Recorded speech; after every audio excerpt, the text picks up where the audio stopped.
பொதுவா நம்ம பஸ்ல தனியா போறோம் அப்படின்னாலே யாரை நம்பி ஏறுவோம்? அந்த பஸ்ல இருக்கக்கூடிய டிரைவர் கண்டக்டரை பொறுத்து. ஏன்னா அவங்க தான் வந்து நமக்கு அந்த பஸ்ல பொறுத்த வரைக்கும் முழு பாதுகாப்பு.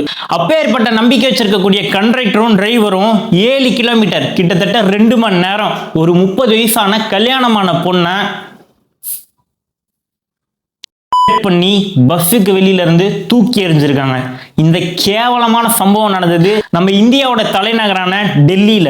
உங்க எல்லாத்துக்குமே ஞாபகம் இருக்குமான்னு தெரியல, சரியா டிசம்பர் 2012, அதாவது 14 வருஷத்துக்கு முன்னாடி நிர்பயா அப்படின்ற ஒரு கேஸ் பத்தி எல்லாருமே பேசிட்டு இருந்தாங்க.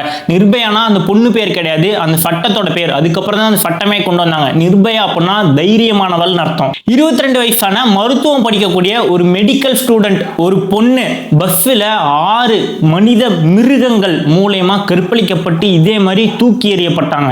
அந்த பொண்ணு 13 நாளா சிங்கப்பூர்ல ரொம்பவே கஷ்டப்பட்டு வலியை அனுபவிச்சு சிகிச்சை பலனின்றி இறந்தே போயிட்டாங்க.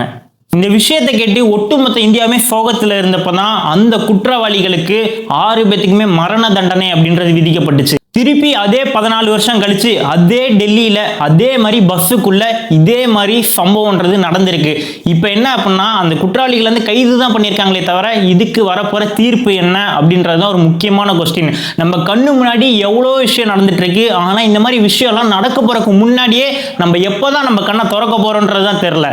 நம்ம நாட்டு பெண்கள் இப்பதான் கொஞ்சம் கொஞ்சமா வீட்டை விட்டு வெளியில வந்து ஏதாவது சாதனை பண்ணணும் அப்படின்னு வர்றப்போ இந்த மாதிரி கொடூரமான கொடிய மிருகங்கள்னால மறுபடியும் அதெல்லாம் பின்னாடி போயிருமோ அப்படின்ற மாதிரி ஒரு பயம் ஏற்படுது. இந்த இன்சிடென்ட் பொறுத்த வரைக்கும் குற்றம்ன்றது நடந்துருச்சு. அந்த குற்றம் நடந்த குற்றவாளியை பிடிச்சாச்சு. இது யாரோட கடமை?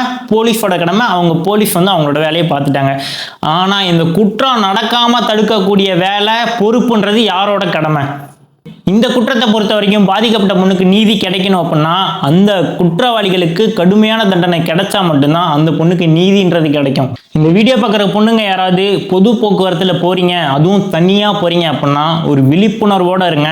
ஏதாவது தப்பு நடந்தது அப்படின்னா தட்டி கேட்கறதுக்கு பயப்படாதீங்க. உங்க குரலை வந்து ரைஸ் பண்ணுங்க. முடிஞ்ச அளவுக்கு சேஃப்டி ப்ரிகாஷன், இந்த பெப்பர் ஸ்ப்ரே, அப்புறம் போன்ல வந்து ட்ராக்கிங் சிஸ்டம், அப்புறம் ஏதாவது சவுண்ட் வரக்கூடிய மாதிரி கேஜெட்ஸ்லாம் இப்போ நிறையா வந்துருச்சு.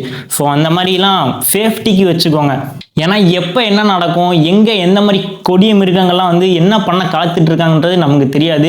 நம்ம தான் விழிப்புணர்வாக இருக்கணும். நான் நம்புறேன் என்னோட குரலுக்கு வலிமை கிடைக்கும். நான் நம்புறேன் உங்களோட குரல் இருக்குல்ல, அந்த தைரியத்தில் தான் சொல்கிறேன். நீங்கள் என்ன வாய்ஸ் ஆர்மி கேங்கில் ஜாயின் பண்ணல அப்படின்னா இப்போவே சப்ஸ்கிரைப் பண்ணி ஜாயின் பண்ணிக்கோங்க. தெரியாத உண்மையை தெரிஞ்சுக்க வாய்ஸ் ஆஃப் பட்டி சேனலை சப்ஸ்கிரைப் பண்ணிக்கோங்க. ஸோ வாய்ஸ் ஆர்மி உங்கள் தட்டனை மறக்காமல் கீழே கமெண்ட் பண்ணுங்கள். இப்போ நான் கிளம்புறேன். அது வரைக்கும் பை.